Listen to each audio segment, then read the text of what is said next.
நல்ல அன்பும், பண்பும் கொண்ட அனைத்து நல்லுள்ளங்களுக்கும் எனது அன்பான வணக்கம். இன்னைக்கு நாம 2024ஆம் ஆண்டுக்கான தமிழ் புத்தாண்டு பலன்கள் தான் பார்க்க போறோம்.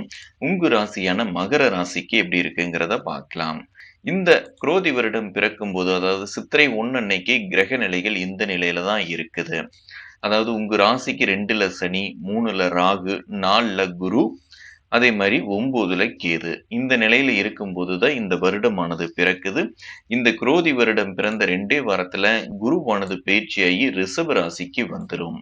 அது உங்க ராசிக்கு 5ஆம் இடம். மத்த கிரகங்களாகிய ராகு, கேது, சனி எல்லாம் இந்த குரோதி வருடத்துல பெயர்ச்சி ஆகுறதே இல்ல. இந்த நிலையில கிரகங்கள் இருக்கிற மாரி வச்சு நாம் இந்த வருடத்துக்கான பலன்கள பார்க்கலாம். இப்போ முதல்ல சனி பகவான் 2ல் நிக்கிறாரு. 2ல நின்னதுன்னா என்ன செய்யும்? இன்னும் 7 சனியானது மகர ராசிக்கு முழுமையாக முடியல. இன்னும் பாத சனி நடந்துகிட்டு இருக்குது. இப்ப கொஞ்சம் பொருளாதார பிரச்சனைகள் இருக்கும். இல்ல அப்படின்னா குடும்பத்துல ஏதாவது சண்டை சச்சரவுகள், சிக்கல்கள் இருக்கும். இந்த மாதிரியான சூழல்கள்ல தான் மகர ராசிக்காரங்க இப்ப இருப்பீங்க. 2ல் இருக்கக்கூடிய சனி பகவான் உங்களுக்கு சின்ன சின்ன இடைஞ்சல்கள கண்டிப்பாக செய்யும்.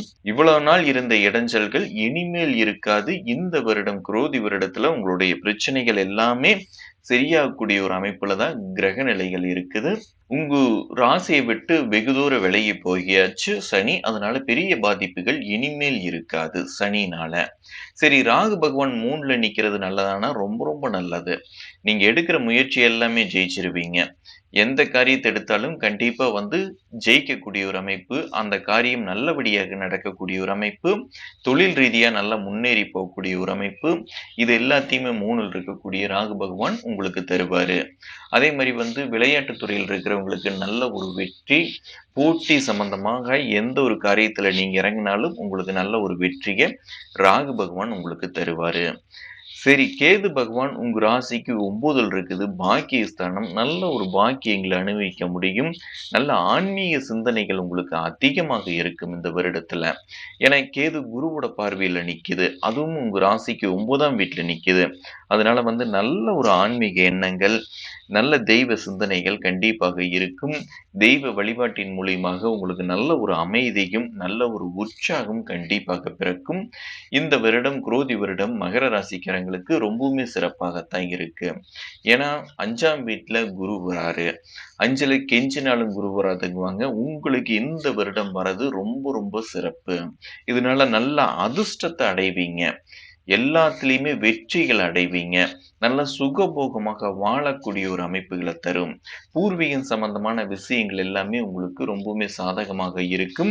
பிள்ளைகளுடைய வளர்ச்சிகள கண்டு சந்தோஷப்படக்கூடிய ஒரு சூழல்கள் ஏற்படும். அதே மாரி குழந்தை இல்லாதவங்களுக்கு குழந்தை கிடைக்கிறதுக்கான அமைப்புகளையும் இந்த குரு பகவான் உங்களுக்கு தருவாரு. அதே மாரி உயர்கல்வி போறவங்களுக்கு பார்த்தீங்கன்னா, என்ன கோர்ஸ் எடுக்கணுங்கிறத ரொம்ப தெளிவா இருப்பீங்க. அந்த கோர்ஸ் கண்டிப்பா உங்களுக்கு கிடைக்கும். நீங்க நினைச்ச காலேஜ்லயே கிடைக்கும். அந்த மாரி நல்ல ஒரு சூழல்கள் உங்களுக்கு ஏற்படும் 5ல குரு இருக்கிறதுனால. எல்லா பிரச்சனைகள்ல இருந்தும் இந்த வருடம் நீங்க மீண்டு வரப்போறீங்க. இந்த குருவுனால.